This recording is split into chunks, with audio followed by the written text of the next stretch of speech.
दोस्तों, आपको क्या मालूम है कि गूगल मैप रास्ता कैसे ढूंढता है?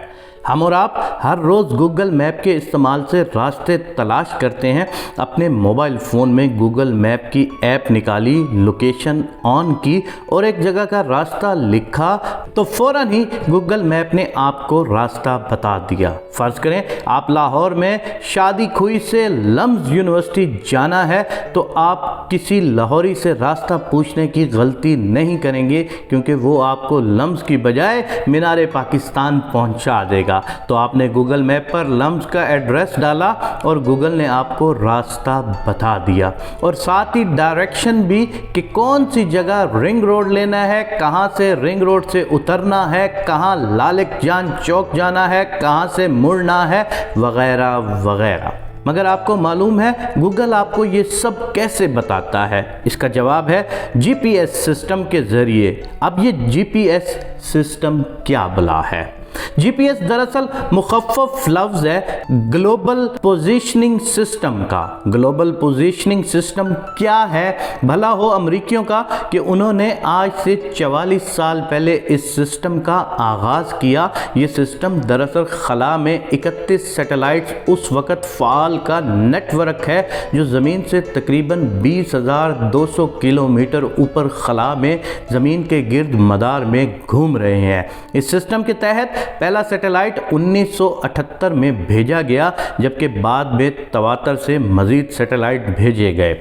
उनमें से जब कुछ सैटेलाइट पुराने या नाकारा हो जाते हैं तो उनकी जगह नए सैटेलाइट्स भेजे जाते हैं। अब तक कुल मिलाकर 77 सैटेलाइट्स इस सिस्टम के लिए भेजे जा चुके हैं। खैर, अब ये मोए सैटेलाइट्स क्या करते हैं? इन सैटेलाइट्स में एटॉमिक क्लॉक्स लगी होती हैं, यानी एटॉमिक घड़ियां जो निहायत एक्यूरेसी से वक्त का हिसाब रखती हैं। ये सैटेलाइट्स हर लम्हे अपनी जगह और मकामी वक्त को रेडियाई लहरों के ज़रिए ज़मीन पर रेडियाई सिग्नल के ज़रिए भेजते हैं। सैटेलाइट से भेजे गए सिग्नल्स को आपके फ़ोन में लगे जीपीएस रिसीवर मौसूल करते हैं, जिससे ज़मीन पर ये अपनी जगह मालूम करते हैं। जैसे कि आपका फ़ोन आपको इन सिग्नल से रियाजी के चंद सादा असूलों को इस्तेमाल करते हुए बताता है कि आप इस वक्त लक्ष्मी चौक पर हैं, जहां आप तो देसी कुकर की देसी घी में बनी कढ़ाई रगड़ रहे हैं, मगर बेगम को आपने बताया है कि आज काम की ज़्यादती की वजह से घर देर से आएंगे। मगर आपका फ़ोन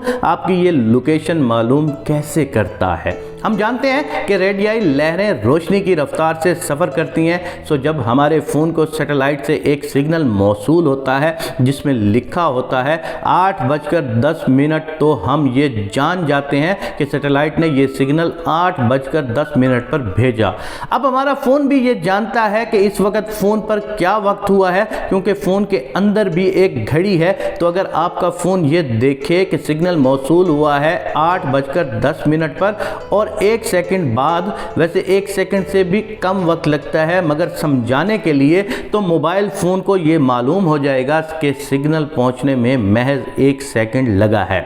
अब उसे रोशनी की रफ्तार से ज़रब दें तो आपको मालूम हो जाएगा कि सैटेलाइट आपके फ़ोन से कितनी दूर है। यानी आप एक स्फीयर यानी एक दायरा कह लें में हैं, जिसका रदास उस फासले जितना है जो आपके फ़ोन ने मालूम किया है।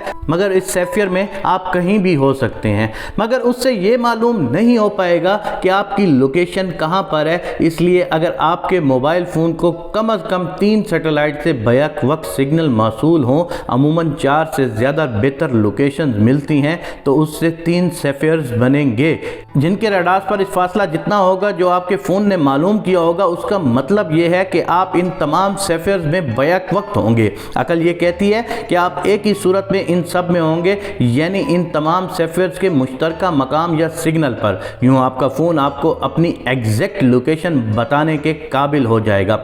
इस असूल का एक मुश्किल सा साइंसी नाम भी है जिसे ट्राइलेट्रेशन कहते हैं। अब आपकी लोकेशन को इस्तेमाल करके गूगल मैप पहले से बनाए गए ज़मीन के नक्शे में आपकी लोकेशन के हिसाब से आपकी मंजिल मकसूद तक का रास्ता आपको बताएगा। यहाँ ये बात जहन में रखें कि सैटेलाइट ज़मीन से ऊपर खला में इंतहाई तेज़ी से मदार में घूम रहे हैं और हम जानते हैं कि वक्त किस शय की रफ्तार के मुताबिक बहता है, और हम ये भी जानते हैं कि ज़्यादा ग्रेविटी की वजह से वक्त सुस्त रवि से बहता है। और सैटेलाइट चूँकि ज़मीन से दूर होते हैं तो उन पर ज़मीन की ग्रेविटी کا اثر کم ہوتا ہے، لہٰذا سیٹلائٹس پر وقت تیزی سے گزرتا ہے بنسبت زمین کی سطح پر۔ لہٰذا اگر ہم وقت کے سیٹلائٹ پر تیزی سے گزرنے کے عمل کو لوکیشن معلوم کرنے میں شامل نہیں کریں گے تو سچ میں آپ لمس کی بجائے مینار پاکستان پہنچ سکتے ہیں۔ اس میں قصور کسی بیچارے لاہوری کا نہیں ہوگا بلکہ آپ کا ہوگا جو یہ سمجھتے ہیں کہ سائنس کی تھیوری از جسٹ تھیوری۔